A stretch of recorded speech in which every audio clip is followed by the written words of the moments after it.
বিসমিল্লাহির রহমানির রহিম।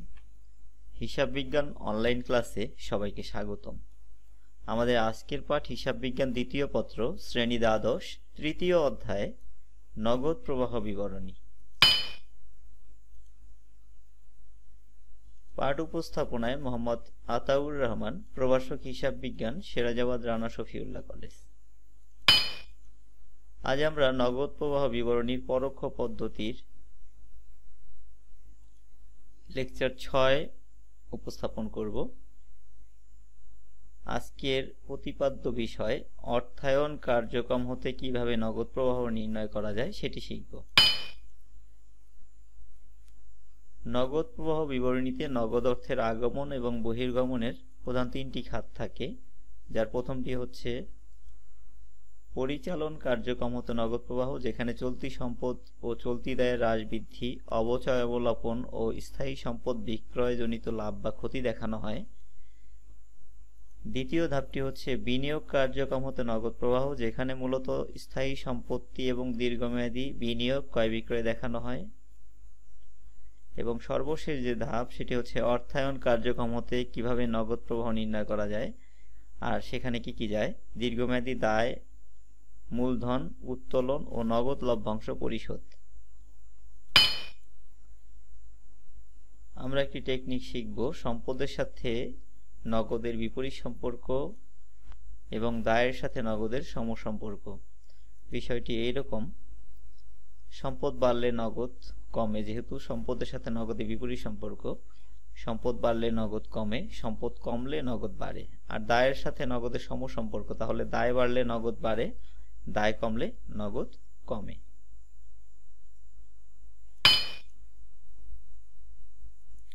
পরিচালন কার্যক্রম হতে নগদ প্রবাহ অংশে যা যায় সেটি হচ্ছে নিট মুনাফা, চলতি সম্পদের হ্রাস বৃদ্ধি, চলতি দায়ের হ্রাস বৃদ্ধি, অবচয় অবলোপন, স্থায়ী সম্পত্তি বিক্রয়জনিত লাভ বা ক্ষতি। এর মধ্যে যেগুলো ভালো ঘটনা সেগুলো বিয়োগ হয়, যেগুলো খারাপ ঘটনা সেগুলো যোগ হয়।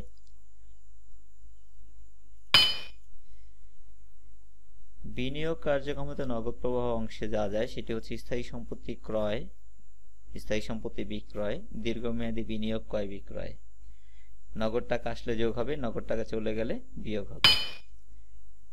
এবং সর্বশেষ ধাপ অর্থায়ন কার্যক্রম হতে নগদ প্রবাহ, সেখানে যায় শেয়ার ইস্যু, লভ্যাংশ প্রদান, দীর্ঘমেয়াদী ঋণ গ্রহণ, দীর্ঘমেয়াদী ঋণ পরিশোধ, বন্ড বা ডিবেঞ্চার ইস্যু, বন্ড বা ডিবেঞ্চার পরিশোধ। এছাড়াও মালিক মূলধন প্রদান করলে সেটি যায়, উত্তোলন করলেও সেটি যায়। এর মধ্যে টাকা আসলে যোগ হবে, টাকা চলে গেলে বিয়োগ হবে। আজকে আমরা একটি প্রশ্নপত্র সমাধান করব। প্রশ্নপত্রটি দেখে নেই। কিংস লিমিটেডের তুলনামূলক উদ্ধৃতপত্র দেয়া হলো 2014 সাল এবং 2013 সালের। প্রশ্নে যা আছে: নগদ শুরুতে ছিল 22,000, শেষে 58,000। প্রাপ্য হিসাব শুরুতে 76,000, শেষে 85,000। মজুদ পণ্য শুরুতে 1,89,000, শেষে 1,80,000। ভূমি শুরুতে 1 লাখ এবং শেষে 80,000। আযাবত শুরুতে 2 লক্ষ এবং শেষে 2,60,000। দায় ও শেয়ার হোল্ডার সত্ত্বদের অংশে যা আছে: পুঞ্জীভূত অবচয় শুরুতে 42,000, শেষে 66,000। প্রদেয় হিসাব শুরুতে 47,000, শেষে 34,000।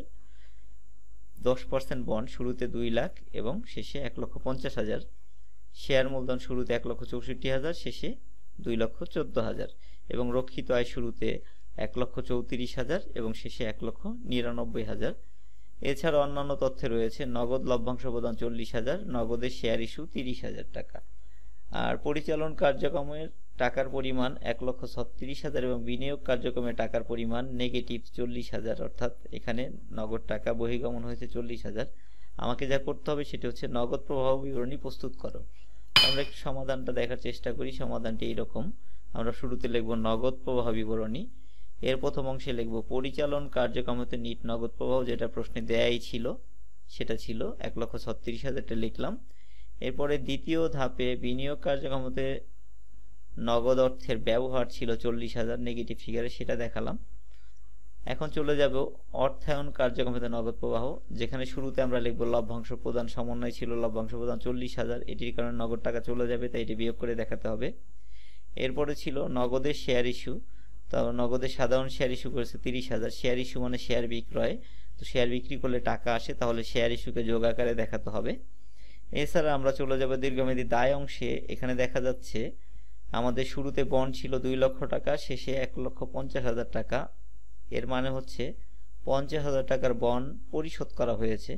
তাহলে বন্ড পরিশোধ লিখবো আমরা 50,000 টাকা। যেহেতু পরিশোধ করলে নগদ অর্থ চলে যায়, তাই এটাকে বিয়োগ আকারে দেখাবো। এখন এই টাকাকে যদি আমরা যোগ বিয়োগ করি তাহলে দেখা যাচ্ছে এখানে নেগেটিভ ফিগার দাঁড়ায় 60,000 টাকা, যেটাকে আমরা বলবো অর্থায়ন কার্যক্রমে ব্যবহৃত নিট নগদ প্রবাহ। এবার আমরা পরিচালন কার্যক্রমে নিট প্রবাহ, এরপর বিনিয়োগ কার্যক্রমে নগদ অর্থের ব্যবহার এবং অর্থায়ন কার্যক্রমে নগদ অর্থের ব্যবহার, এগুলো যদি যোগ বিয়োগ করি তাহলে 36,000 টাকা দেখতে পাই। এই 36,000 টাকাকে আমরা বলবো নিট নগদ বৃদ্ধি। যেহেতু এটা প্লাস ফিগারে আছে তাই আমরা নিট নগদ বৃদ্ধি লিখবো, আর যদি এটা নেগেটিভ ফিগার আসতো তাহলে লিখতাম নিট নগদ হ্রাস। তো যেহেতু এখানে পজিটিভ ফিগার তাই এটা নিট নগদ বৃদ্ধি নামে আমরা দেখালাম। এর সাথে যোগ করব প্রারম্ভিক হাতে নগদ। আমাদের প্রারম্ভিক হাতে নগদ ছিল এই 22,000 টাকা, সেটাকে যোগ করে দিলে মোট 58,000 টাকা আসে। এতে করে দেখা যায় সমাপনী হাতে নগদ 58,000 টাকা দাঁড়ায়। আর আমরা প্রশ্নপত্র দেখতে পাচ্ছি যে আমাদের সমাপনী হাতে নগদ 58,000 ছিল, তার মানে আমাদের অঙ্কটি মিলে গিয়েছে। তো এই ছিল আজকের অঙ্ক। বাসায় ভালোভাবে প্র্যাকটিস করবে। বাড়ির বাইরে গেলে অবশ্যই মাস্ক ব্যবহার করুন এবং ভিড় এড়িয়ে চলুন। প্রতিবার 20 সেকেন্ড ধরে সাবান বা হ্যান্ড স্যানিটাইজার দিয়ে হাত পরিষ্কার করুন। নিজে নিরাপদ থাকুন, অন্যকে নিরাপদ রাখতে সহায়তা করুন। মনোযোগ সহকারে পড়াশোনা করুন। আজকের লেকচারটি শেষ পর্যন্ত দেখার জন্য সকলকে অসংখ্য ধন্যবাদ।